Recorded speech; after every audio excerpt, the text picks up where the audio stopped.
Salve, salve família, aqui quem fala é o Lutz do canal Cortes Podcast e no meu primeiro mês monetizado eu já fiz $3.000 só seguindo o que esse cara fala no curso dele. Então se você quer ganhar dinheiro com internet e YouTube sem nem precisar aparecer, confere o primeiro link na descrição. Tu é historiadora, antropóloga social, uma parada assim? É uma parada assim. É? O que é isso, cara? É tipo... pra mim é japonês isso daí, eu não entendo nada. Eu Então, classifico pessoa inteligente e pessoa aí é o máximo inteligente. que eu consigo. Eu nem sempre. Vamos ver se eu sou. Vocês aqui vão dizer. Né? Olha lá, história. Né? História tem esse jargão todo, esse chavão. Né? Eu quero entender o passado para compreender o futuro. Se fosse assim, né, gente? A gente não estava nessa encrenca que Aparentemente, nós então não tem ninguém estudando história, né? Se a gente entrar nessa. Senão vocês diriam, ela não é nada inteligente, porque não está dando certo. Então, eu acho assim, que o que é bacana, o que é importante de você fazer história porque eu penso assim, que muita gente acha que o historiador é aquela pessoa que tem ótima memória, que gosta de falar de batalha, de herói. Não é nada disso.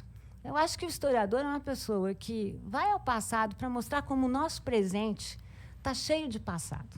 Isso é bem importante. Né? Claro que o nosso presente tem coisas diferentes, mas veja a quantidade de estruturas que a gente carrega do passado. O Brasil foi o último país a abolir a escravidão mercantil, porque ainda existe escravidão. Nós só fizemos isso em 1888, depois dos Estados Unidos, de Porto Rico e de Cuba. Nós fomos lanterninha. E a gente tem esse racismo tão estrutural no nosso presente. Então, é dizer que tudo é culpa do passado? Não é. Mas que tem elementos que se repetem, se repetem.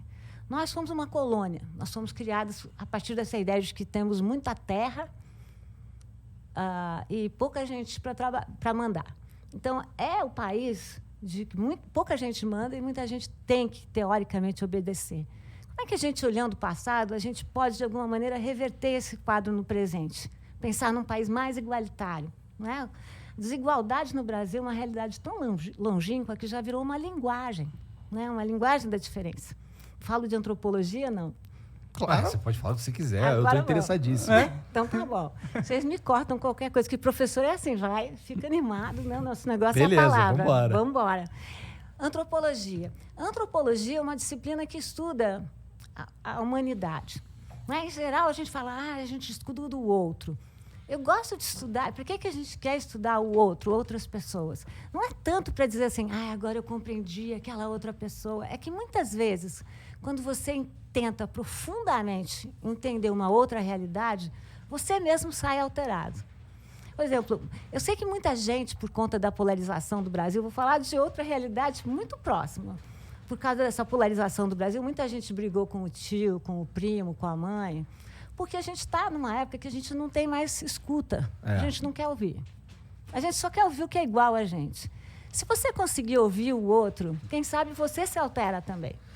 Essa é parte da nossa batalha aqui, sabe?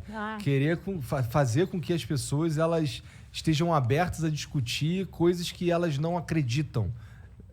Vamos lá, no início de uma conversa, quando eu vou iniciar uma conversa com alguém, eu tenho um set de coisas que eu acredito. E, eu preciso estar disposto a entender o que aquele cara que está conversando comigo acredita também e, de repente, fazer um meio termo aí. É isso aí. Né? Mas isso não rola, porque, especialmente nas redes sociais, que as pessoas se isolam em cada um na sua bolha ali. Exatamente. E eles, em vez de se entenderem ou tentar construir pontos, eles só se batem o tempo inteiro. Né?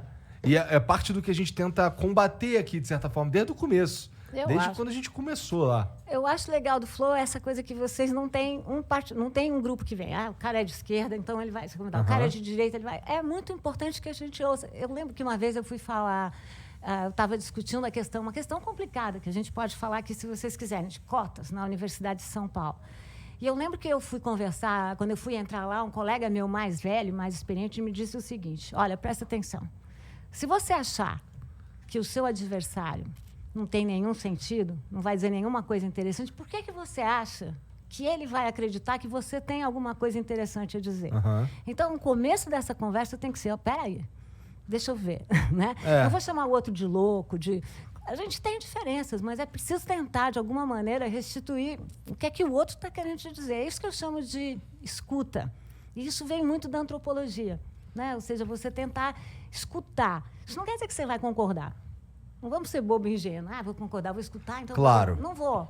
Mas a postura de escuta é muito importante. Né? Você dá lugar para o outro, sinceramente, verdadeiramente. E até se a gente for para pensar, a verdadeira batalha é a batalha de ideias, né? E se você tem uma ideia e você não permite que o oponente dessa ideia dê o contraponto da ideia, você também limita o filtro que a sua ideia vai passar, portanto, você talvez não tenha uma boa ideia necessariamente, porque ela não passou por grandes filtros, né? Eu acho, se você vai falar com o seu adversário na base do grito, é porque você não tem um bom argumento. Tenta de novo.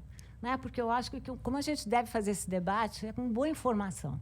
Né? Eu venho da universidade, eu venho da academia, onde a gente não entende o que faz a academia, sobretudo esse povo, como vocês falaram, antropologia, história, que raio essa pessoa faz na vida.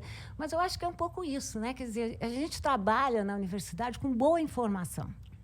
E boa informação sempre leva a uma conversa melhor, sabe? Então, quando me perguntam assim, você tem uma opinião? Eu falo assim, eu tenho, mas eu posso trocar por uma informação? É bem melhor, não é? Uhum. Claro. Isso já que você mencionou aí a coisa das cotas, você tem boas informações acerca desse lance das cotas? Porque a gente... eu já mudei de lado algumas vezes em relação às cotas, sabe? Eu entendo. Então, o que você tem para dizer sobre isso? Como é que na tua cabeça, você é a favor? Como é que é? Eu sou a favor. Eu também já mudei de posição. Então, isso também é muito importante, né? A gente vive numa época que as pessoas olham para o passado e falam assim, a pessoa falou isso no passado. Peraí, todo mundo pode mudar de posição e é bom. É o ideal, É né? o ideal, porque isso é que eu estou chamando de escuta. Tinha uma época que eu falava assim, não tem esse papo de cota, porque só tem uma raça, que a raça é universal. Acontece que eu estudo não exatamente a biologia, eu estudo a sociedade. E o que é importante na sociedade? Que eu quero entender como é que a sociedade trapaceia com a natureza. Então, se existe só uma raça, eu concordo, os biólogos vão dizer só tem uma raça, a raça humana é universal, o que a sociedade faz? A sociedade produz diferença e cria raças sociais. E essas raças sociais têm um imenso impacto na realidade. Se eu estiver falando coisa que você... Porque eu estou falando, academicês, lá Não, vem ela. mete bronca. Eu adoro. Olha só, você está no lugar exato para você ser a professora que você quer ser. Tá bom. Porque a gente Então, quer aprender. Você. Então, por que eu mudei? Porque eu acho que a gente vive numa sociedade muito desigual. Né? E a desigualdade, ela tem marcas sociais de gênero, de região e de raça. Vamos falar aqui da Covid. A Covid entrou com essa peste. Doença democrática, todo mundo. O que aconteceu depois? O que a gente sabe depois de 2 anos? Democrática nada. É verdade. Quem está morrendo mais são as populações negras que moram nas periferias. Isso é raça social. E o que acontece? O que são cotas? Cotas são políticas de ressarcimento, de reparação. São políticas provisórias, quer dizer, não são para sempre. E qual é o princípio das cotas? É preciso desigualar para depois igualar. Mas se a gente não fizer isso, não vai dar certo. Então, as políticas de cotas vão fazer 10 anos em 2022. É parte daquilo que eu chamo de agenda cheia em 2022. Vai ser avaliação de políticas de cotas. O que eu tenho para te falar aí? Então, agora, com 10 anos de cota, a gente revê isso e estuda. Vamos rever, porque são políticas provisórias. Então, é a hora da gente falar nisso. E o que a gente está vendo nas universidades que aplicaram cotas? Começava com aquele papo, as pessoas não vão se manter. Não é verdade. Por exemplo, na USP, que foi uma das últimas universidades a aplicar a política de cotas, os cursos estão mudando. E a entrada de pessoas negras e de baixa renda na universidade pública, que tem que ser o lugar para as pessoas de baixa renda, porque não podem pagar pela universidade privada, tem alguma coisa errada, né? Se tem uma universidade pública só para elite. Espera aí. Então, o que está acontecendo? Não só essas pessoas estão se formando e são pessoas que estão entrando em lugares, em posições de trabalho que nunca tiveram, como eu, como professora, percebo que a entrada dessas pessoas tem impactado muito o meu currículo.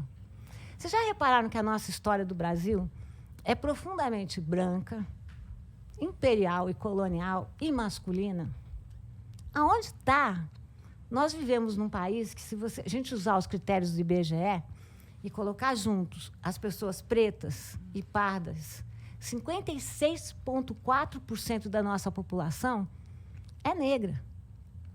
E onde estão essas pessoas na nossa história?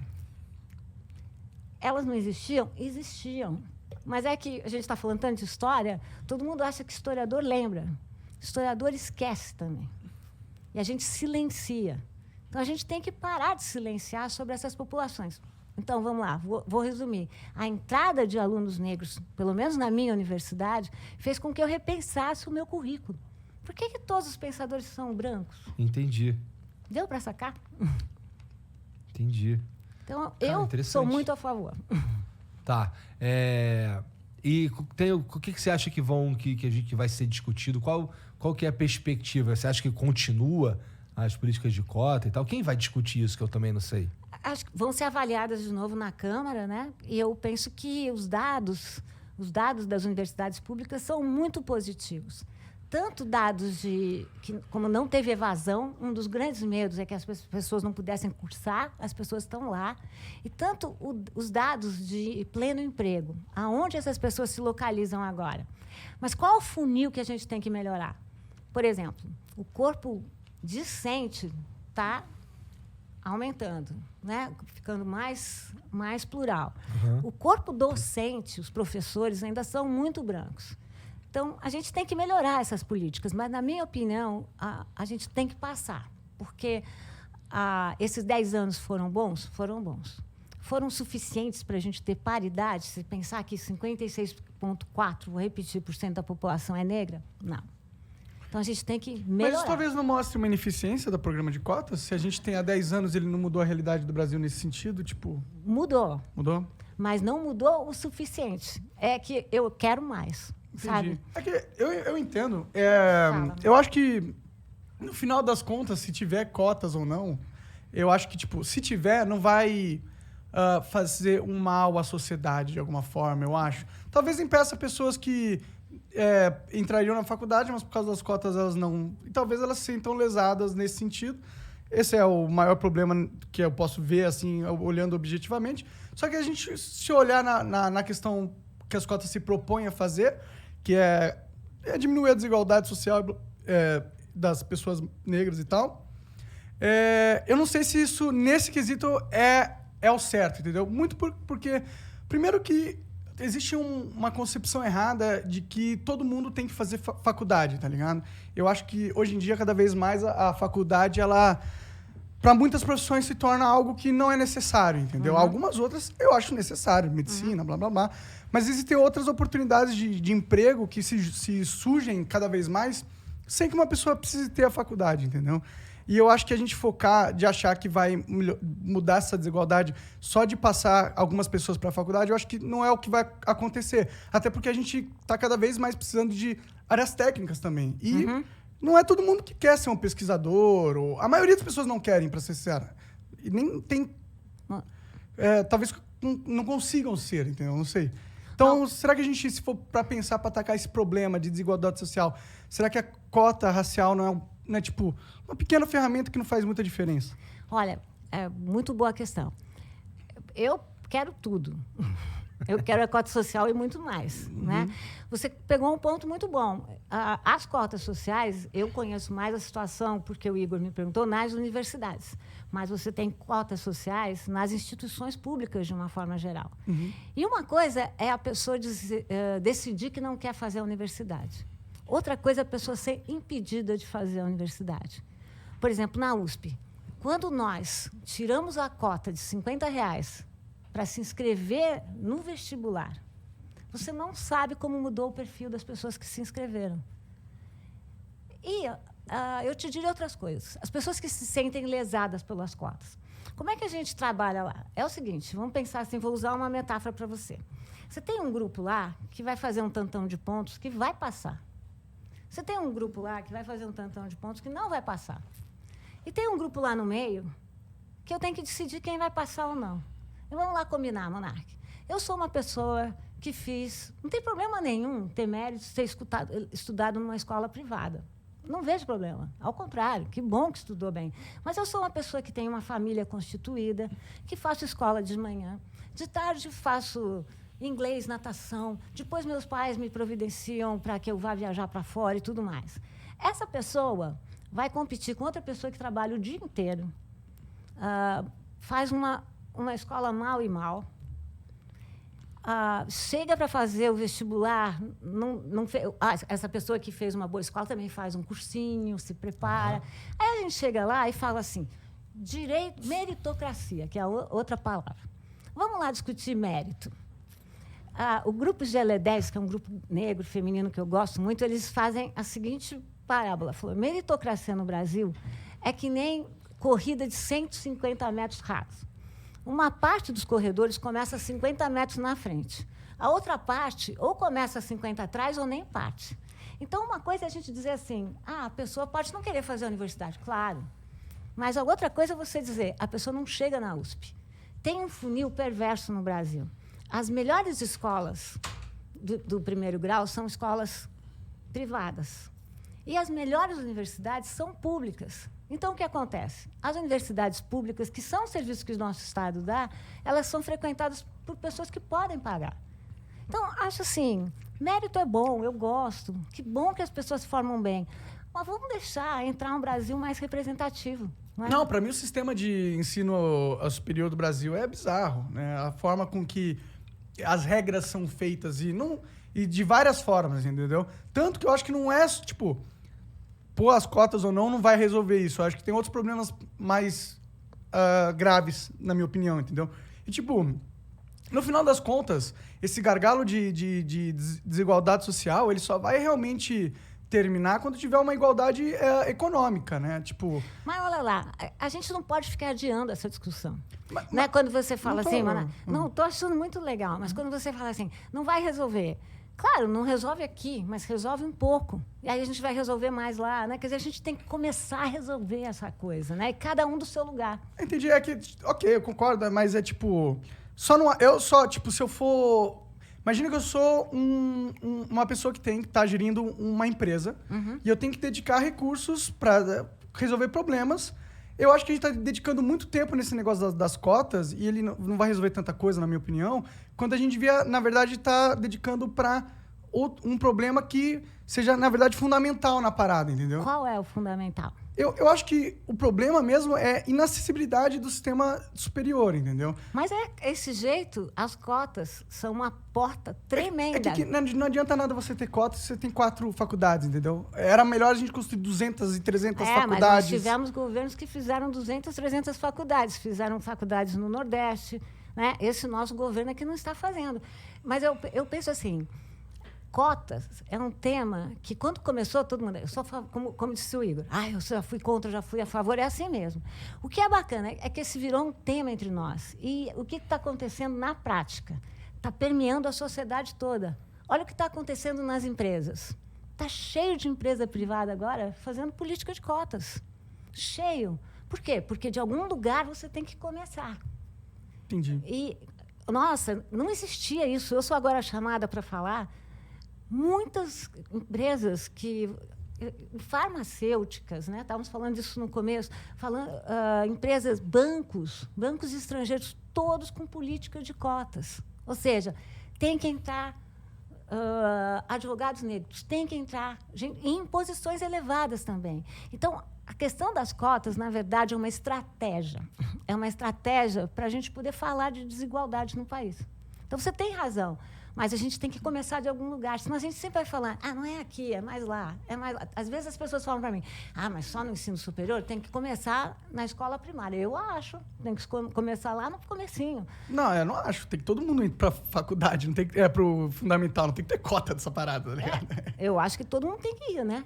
Tem todos os... Exato, você começa a colocar cota, é foda, tá ligado? Tipo, cota para você vai ser, tipo, você não pode ir porque você não está na cota, você não vai fazer o fundamental, não faz sentido. Você pode ir, mas você vai garantir... A gente começou a falar aqui de bolhas, né? Eu prefiro bolha do que condomínio. Já teve uma época que nós estávamos em condomínio, agora estamos em bolha. Vamos ver que bolha fura. Olha lá, como é importante para uma criança que estuda numa escola privada, só com outras pessoas brancas, só com pessoas que têm a mesma realidade econômica, social, cultural, de repente estudar com pessoas diferentes dela. A gente começou falando de antropologia, é isso. Não, claro, eu acho que é totalmente positivo as pessoas terem diversidade no seu meio ambiente. Eu defendo cotas, sabe por quê, Monark? Sinceramente, porque primeiro eu acho que a gente tem que fazer reparação histórica. Não é possível o país ter tido 4 séculos de escravidão e a gente achar que não tem nada a ver com isso, não tem que fazer reparação coisa nenhuma. Tem que fazer. Segunda coisa, eu defendo cotas pelo lado positivo, porque eu acho que mais é mais. Quanto mais a gente conviver, que é o que vocês fazem aqui, com pessoas diferentes, melhor nós vamos ficar. Entendi, mas você acha que, tipo, mantendo as cotas, você acha que daqui 10 anos, por exemplo, a gente vai estar vendo um cenário melhor por causa das... É que eu realmente... Eu acho. Como estratégia, não parece ser, tipo... Porque, no final das contas, a gente vive num mundo onde vence quem é mais apto. Não? Isso é a meritocracia. Não, mas aptidão... eu não estou falando de uma questão necessariamente da pessoa, entendeu? Por exemplo, se eu sou filho de um bilionário, tá bom? E eu estou querendo comprar uma casa, quem é mais apto de comprar essa casa? Um filho de bilionário ou um cara que não tem nenhum tostão no bolso? Quem vai ganhar é o cara que tem bilionário. Ele é mais apto, mas não porque ele mereceu ser mais apto, mas ele é. É a realidade da vida. A verdade é que tem pessoas mais aptas a coisas que as outras no mundo. E isso nunca vai mudar, esse fator, entendeu? A gente tem que colaborar para mudar. Eu já falei que eu sou... Mas a gente não pode... É que, tipo, a gente se beneficia... Vamos falar em uma geração. É que a gente se beneficia... Pode parecer ruim, tipo, que um bilionário, só por ser bilionário, filho do bilionário, tenha nascido com poderes incríveis, só por ele ter nascido... Eu não acho problema. Não, ele pode parecer ruim, mas é que... Na verdade, tem uma parte boa disso, que é o fato de a gente permitir num mundo que as pessoas mais aptas consigam... Mas acho que você está... Desculpa, mais apto para mim são as pessoas mais capacitadas. Sim. Mas capacitadas não são só economicamente. Você está chamando de aptos só pessoas mais capacitadas economicamente. Não. Eu só quis... Esse foi um exemplo que eu usei para você entender que ser mais apto não significa... só a questão física, mas também pode incluir a questão... Mas não estou te dizendo que é só isso. Mas não isso é uma que questão de classe social. Né? O que a gente pode ver no Brasil? Desde 1988, depois da ditadura militar, desde que nós tivemos a Terceira República, como a gente chama, desde a Constituição Cidadã, o que a gente viu acontecer? Nos governos PSDB e PT, nós tivemos um incremento muito grande na educação e no ensino superior. E outra coisa importante, nós demos uma descentrada. Até então, tudo era Sudeste. Né? Quais são os resultados depois de 30 anos? Você tem elites negras, elites profissionais, elites intelectuais, que não existiam antes. E isso vem da onde? Do impacto na educação e da política de cotas também. Por isso que as políticas de cotas... eu te dou números, Monark. Não sei se vocês estão vendo o Monark está duvidando de mim o tempo todo, mas não me incomoda. Eu gosto de acreditar que essas pessoas negras, elas tiveram um papel na ascensão delas, tá ligado? Elas têm. Tipo, foram elas que venceram, tá ligado? Não foi porque elas conseguiram a cota. Tá mas não é, cotas não é isso. Você tem a cota e aí você tem que vencer. Sim, então, porque ninguém vai te dar nada. Eu sou professora na universidade. As elites negras, elas agora são elites porque elas foram mais aptas, porque elas venceram. Não, porque isso está me parecendo darwinismo social. Mas é claro, dentro de uma competição. O mundo não é uma grande competição. Elas podem vencer se elas tiverem condições de entrar. Elas não conseguem vencer se elas começarem essa corrida aí de 150 metros. Claro, isso aí Olha o que aconteceu. É um fator da vida. Não é fator da vida. Pensa assim, os imigrantes italianos que chegaram no Brasil no final do século XIX, onde eles estão agora? Não sei, provavelmente bem. Bem. Sim. E o que acontece com as populações negras? É porque são incapazes? Não, sempre lutaram, sempre existiu ativismo negro, mas tem impedimentos que são impedimentos políticos, sociais e econômicos. Nesse ponto eu concordo com você. E é disso que a gente está falando.